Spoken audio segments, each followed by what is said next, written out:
Stevenson, welcome to the show. Thanks very much, Matt. It's good to be here, walking down the streets of New York. Dude, this is the first mobile podcast I've ever done, so thanks for this opportunity. Awesome. Happy to contribute to the innovation. Yeah, exactly. So we're walking down, what street is this anyway? This is 23rd Street, and we're just about to hit 5th Avenue. Okay, cool. So we're walking towards, what's that park called again? Madison Square Park. Madison Square Park, yeah. We got the Flatiron building. We're in the Flatiron area right now, and okay, well, anyway, this is awesome. So we're in New York. So interesting backstory here is that Nathan and I actually go way back and seemingly are building empires on our own respective continents. So you here being in New York, and then me being down in the bright lights of Johannesburg. So exactly. So, but for our viewers and listeners, like, what's the headline, dude? Like, who's Nathan Stevenson, and like, what the fuck are you doing in New York? Sure. So I'm the CEO and founder of ForwardLane, and we're a AI fintech company, which is really trying to bring a more personalized connection point between financial services firms and their clients. And so we've been spending time with the thought leaders that we're familiar with and we're in touch with and know. Let's take a pause here. Oh, right, we're pausing here. Is that what you're doing? Yeah, you gotta check out the Flatiron building. Okay, so you're basically doing financial intelligence related services. Obviously, you become one of our clients, so that's why we're actually here. Yeah. What I'd like to chat to you about is the perspective shift that's required to make it work in a massive economy, financial economy like New York versus, say, Johannesburg. So you've had many businesses before this. One of those was Stratforms. And so after many failures, you've actually wound up in New York and you built something that's backed by, you can share as much as you want, and obviously I know, but you're backed by a massive Chinese investment firm. You've raised 30 different rounds of funding. You've, by all accounts, achieved so much despite huge adversity. You've taken on a financial system that is not geared in the startup's favor. Do you know what I mean? Historically, it hasn't been that kind of a situation. Yet here you are, having been massively funded. You've succeeded through the Techstars program. Like, what does it take to be successful? Like, what is the perspective shift in your view that an entrepreneur needs to make it in a developed economy like New York? Well, I have to thank Elon Musk. He makes it easier for us South Africans to succeed in America, and he's given us all South African entrepreneurs a good reputation. Is that a true thing? It is a true thing. In fact, New Yorkers are very open to South Africans. South Africans are sometimes welcome, sometimes not. But certainly in America, we are. So that's really been helpful. But I think it's New Yorkers in general are very receptive and want to help you out to connect you with people and help make things happen for you. Yeah. I think as a South African that's gone and lived in London and in the US and then back to South Africa and then back to the US, with each move that you make, you have to be resourceful because you're almost starting from scratch each time. So really just being super persistent, tenacious, like White Fang. We all read that book, White Fang, at school. Yeah. That was one tenacious wolf. That's what you're going to be like. White Fang, basically. Be like White Fang. And, it's just like continual, relentless hustling, selling the dream, believing the dream, knowing, kind of trusting your instincts to a certain extent. Yeah. But it's really hard, and while it might seem like we made a lot of progress, when you're in the moment and you're there, it feels like you haven't really. So there's always a kind of a realization of where are you? Are you in like a peak or a trough or a valley or? There's always a next level, right? There's always a next level, and you just got to keep on climbing, no matter what.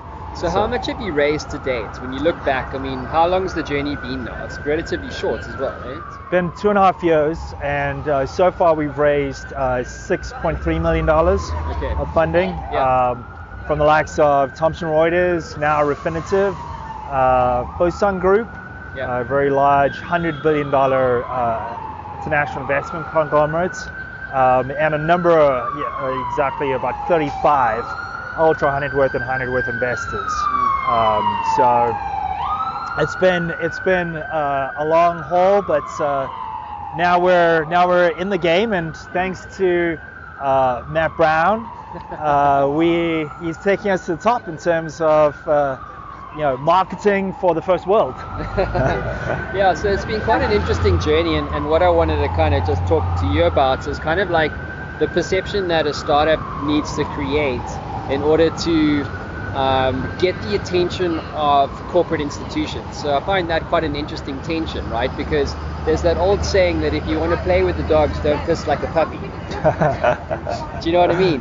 Yeah. And a lot of startups, as they start to get to product market fit and they start to scale, inevitably what happens is they fight fires, right? And those fires oftentimes are about technology itself, or the business model itself, or trying to make sales and so forth. And what they tend to neglect is their brand. And well, not necessarily neglect, they just don't have the time. They don't have the time, they don't have capacities. I mean, you were telling me that a CMO, a chief marketing officer here, costs like how much? 100 and what? 160 to 180,000 a year. I mean, that's dollars. That's 160 to 180,000 US dollars a year. That is just for one person. Yeah. Do you know what I mean? And so that number alone means I need to get funded, and I need to get well funded. So inevitably, as I said, that's a great example of, not taking care of one's own front shop, your brand, and and your story and all that kind of thing. And from a perception level, what have you learned about dealing with corporate institutions, whether that's through a vehicle or a kind of a paradigm or engagement of trying to raise money, or whether it's just trying to be taken seriously as a startup? What have you learned about creating perceptions? It's like a 400 to 1 ratio, which basically means take about 400 meetings and one of them will go well. 400 to 1, is it really that bad? It's probably about 200 to 1 in reality. 200 to 1. But what that really means is that, let's take a walk into the park. Let's keep going, yeah. What that really means is that, we've spoken to so many different types of investors, and some are good and some are not, and some are people that have got opinions and views which in many circumstances are either unfounded or unqualified or kind of lacking real kind of evidence. They're just opinions, basically. They're just opinions, and I think that this is a big misconception about investment, is that it's about fitting into what an investor wants. Yeah. But investors don't really know what they want.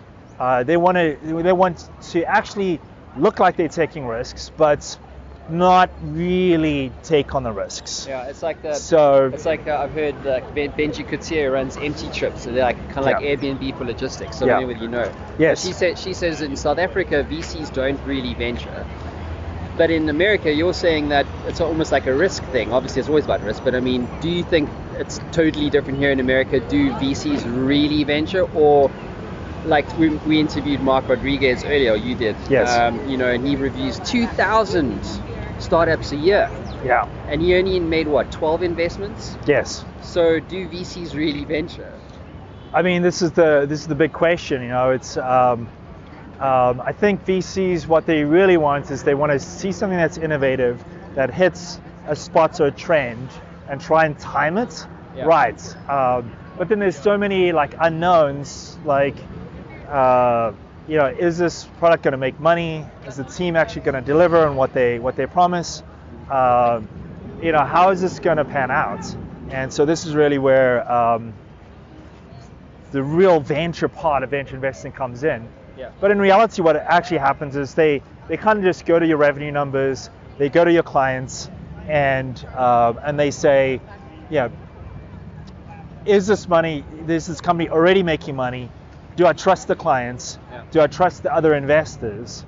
And if all of those things align and I get along well with the people, then let's take a bet on the team and the people. Because the product is going to change a lot. The market's going to change. So many things change. So it's tough to be an investor, to be quite honest. Yeah. Do you sympathize with investors? Do you think there's two? Because remember, investors also have their own problem, and that's deal flow. Yeah. Like they can't find the right kind of deal flow. Like there's plenty of startups, but not that many investable startups. I've had that conversation a few times with a few investors. Yeah. Do you sympathize with them, or do you not give a fuck? It's a good question. I think I'll be diplomatic and say that You don't give a fuck. yes. I can say it. You can just nod. Yes. I mean, look, at the end of the day, I went out to China and to Shanghai, and I spent about a year speaking with some very, very smart people in Shanghai, and ultimately presented to CEO and chairman of this giant company. And it was fascinating to see that in China, at least, there's just so much of a bigger picture point of view.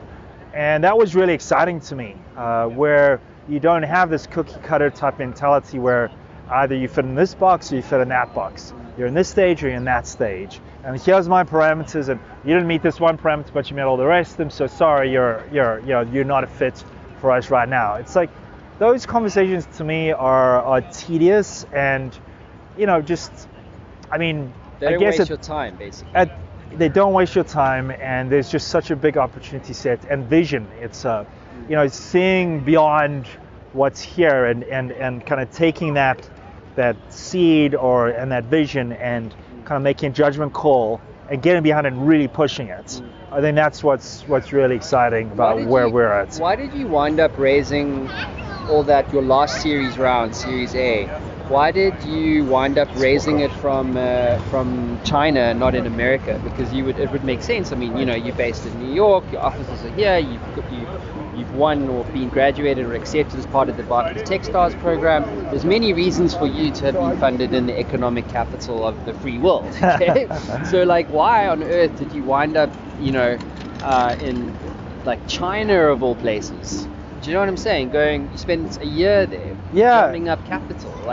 What was the kind of strategy behind that? I think some of the mechanics behind that were that we did actually get a lot of investment from here in New York and London, and that was from industry experts who have been in very senior positions in wealth management and asset management, in financial services, and they invested their own money into ForwardLane because they see and fully understand the opportunity. From the VC standpoint, ForwardLane, and I think a lot of AI businesses, interestingly, fit into this interesting space where there's a lot to build something truly unique and enduring that's going to become really big. You have to spend a lot of time focusing in on the product, and it's not easy to carve out a niche that Amazon or Google or some other AI company hasn't already charted. So how do you differentiate yourself in terms of your NLP technology, your applying it, getting into institutions and finding credibility? So that all takes time, and I think some US VCs have more of a direct-to-consumer approach, where they kind of want to see results, ROI and customer acquisition and LTV and all those kind of West Coast type metrics very soon. And AI startups that are B2B and enterprise and in financial services, that's not going to happen soon. So for us, our investors have a much longer term time horizon, and so that made sense for you philosophically also, understanding that your roadmap wasn't a 2-year roadmap. That was a five-year minimum, longer to 10 years potential. It's past 5 years, right? Yes. But that was pretty much philosophically why you raised money from a venture capital firm, even though they were Chinese, because they shared that same philosophy. Yeah. Okay. So how would you describe the differences then between East and Western VCs? I think that on the East Coast, it's very much revenues driven, hard numbers, and a combination of fit And so there's very much, do you meet the revenue metrics? Do your resumes tick the boxes? And is there a fits with what I as a VC think about the market? Yeah. And many VCs investors are very particular about how they see the markets. So you might even be in the same space and digital wealth or fintech, etc., and have completely different views on how that might pan out. West Coast VCs, Silicon Valley VCs, do take actually a very different approach, which is really about market share, and so they do think bigger, and they do look over a longer time horizons, and they're not as wedded to at least revenue metrics, but they're much more focused on customer acquisition metrics. How many users do you have? How many eyeballs? What is the market share? And how are you going to get there? So from that standpoint, again, AI is enterprise B2B AI in financial services doesn't really fit that model very well until you get to certain points of critical mass. And then Silicon Valley VC could come in and say, okay, great, so now I see how this is panning out. Let me take my expertise with HubSpot and how they grew from an API business into the giants that they are today, or Plaid, and how they had very simple APIs to start, and now they're worth $750 million because they're using that intelligence that is being accumulated behind the scenes. Yeah. And so that kind of much bigger picture thinking. So I think that's really where Silicon Valley plays very well. Silicon Valley, because so many things happen there for the first time. There's a lot of new things that seed stage investors can bet on, and lots of things to bet on. But I think the ones that are successful really around the Series A and onwards space. So tell me something, when you look back at, what are we talking here? 35 different financiers essentially getting you to this point roughly. When you look back at that incredible amount of perseverance it takes to have all those conversations. Yeah. To be fair, like you said, it's like 400 conversations to have one result. If you had like 35 results, how many conversations? 1,200 conversations just to get to where you are now, and finally there's like light at the end of the tunnel, being backed by such a huge investment fund. But what have you learned about yourself in the process of raising all of that money? And if you could contextualize that insight for other entrepreneurs who are about to embark on that same journey. Dig deep. Dig deep. And move to New York. Moving to New York helps for sure. It's hell of a difficult to get into America, but once you're in, it's pretty awesome. I would say that it's really, really, really hard being an entrepreneur, and that so often you can have your back up against the wall and really not have any idea how you're going to get out of a situation. You might have a massive payroll, which is you just don't have the money to pay at all, and now all of a sudden you have 30 days and counting, 29, 28, 27, and you've got to somehow figure out how to come up with $70,000, and there's zero sitting in the bank account. This happens to lots of entrepreneurs all the time, and it happened quite a few times to me. And one of the things that I learned is in very extreme situations of stress, slow everything down. What do you mean by that? So basically, every day is a whole new set of opportunities, and you might have like an Excel spreadsheet which has got a month, and you've got high value opportunities that might turn over. You've got yellow ones and cold ones, and on a day-to-day basis, what tiles are you going to turn over on your spreadsheet to get more up into that kind of green zone? And what are you going to do to convert those investors at the top? And you'd be surprised when you've got 10, 15, 20 different investors in each of these stages, and you're literally going through it every day and saying, what action can I take? What one small thing can I do today to move these guys to further up or further along. Yeah. And so that's what I mean by slowing down and really take a step back and just try and push away everything else and just focus on the problem. On the problems. Yeah. And exactly, I love that, because if your problem is cash flow, like everybody, I don't care, like I can't tell you, dude, like even in my own business, I mean, I've got 8 staff now.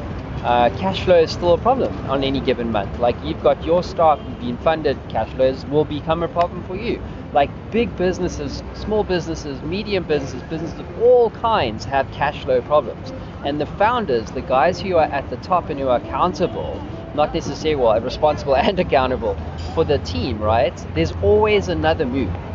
And I love what you said, because I think if you can remove the bullshit and the noise and focus on the problem, like let's just say you had 90 leads, right? You get rid of the 85 leads that you know probability-wise aren't going to convert by the end of the month.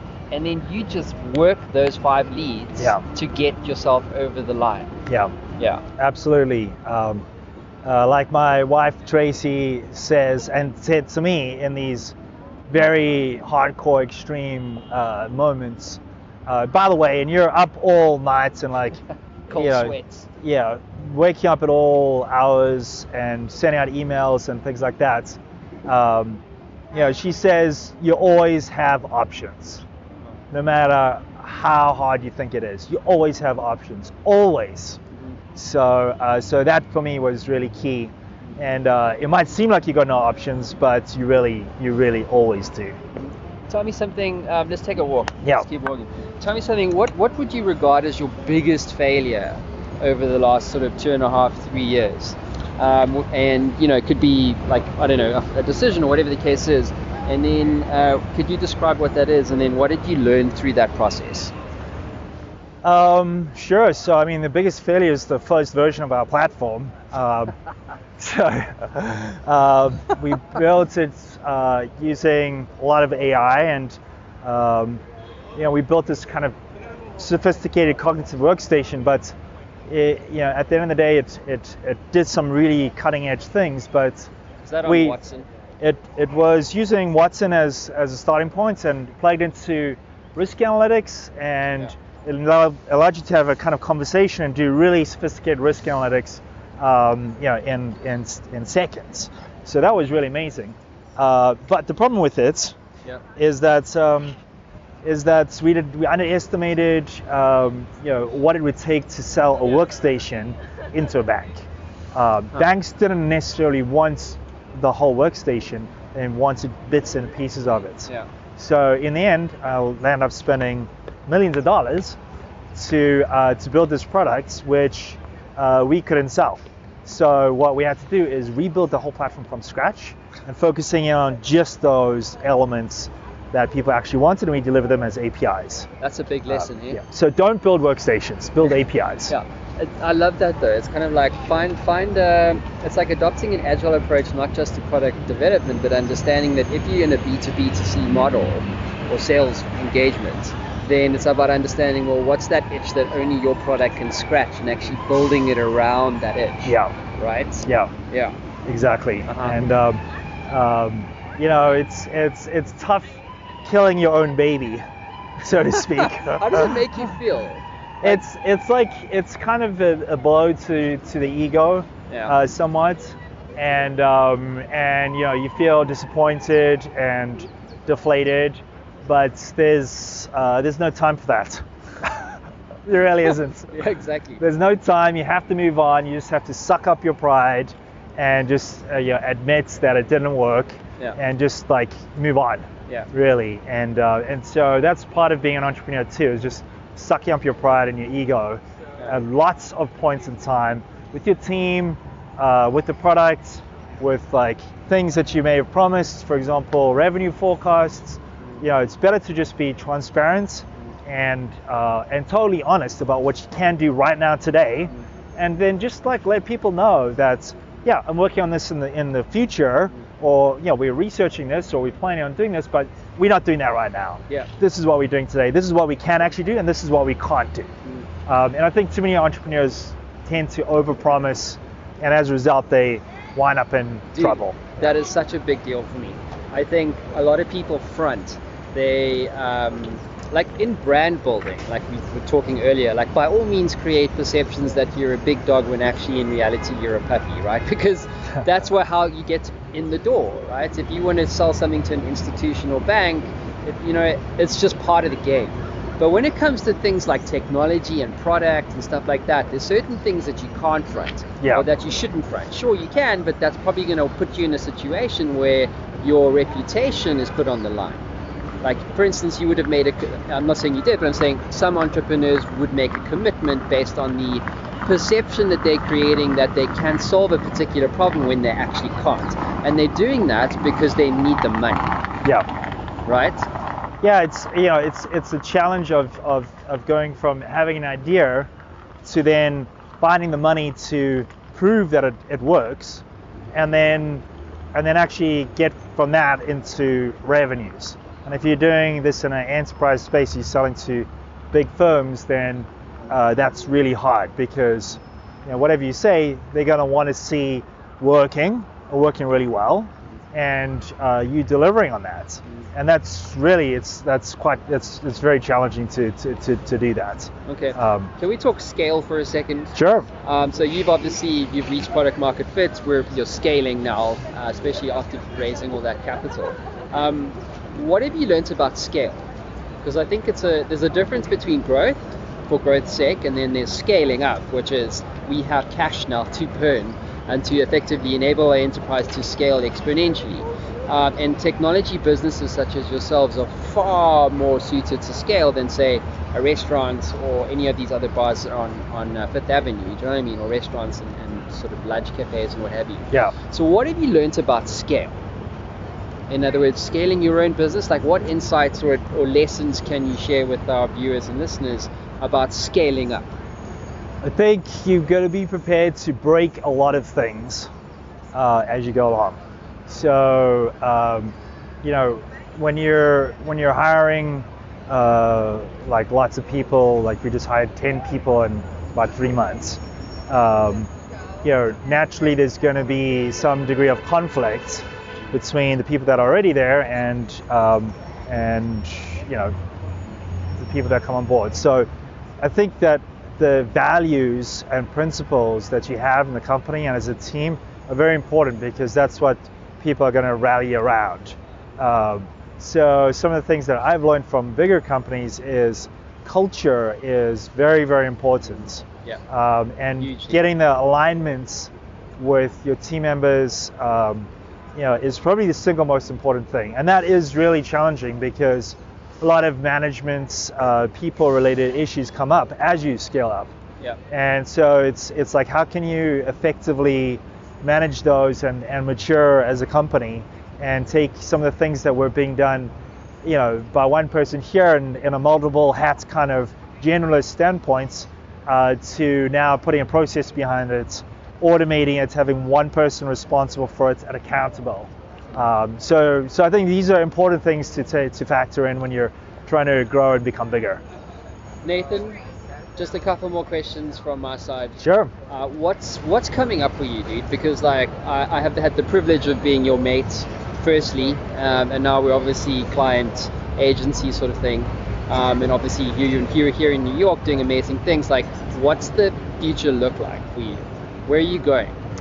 I think I have this kind of sixth sense that next year is going to be huge, absolutely massive for us. A fellow startup, similar stage to us, just closed 15 million. So that's where we're going next year. And I think that the amazing creative you put together for us, and kind of these thought leadership ideas, we're going to drive that out, and really just like absolutely take this to the top. Cool. Take it to the top. One last one. Why do you do what you do? Change the world. Nathan, dude. And be original. What a pleasure, bro. Awesome. Great to be here with you, man. Excellent. Wishing you all the best. Yeah, high five. Dude. Okay. Good guys, see you around.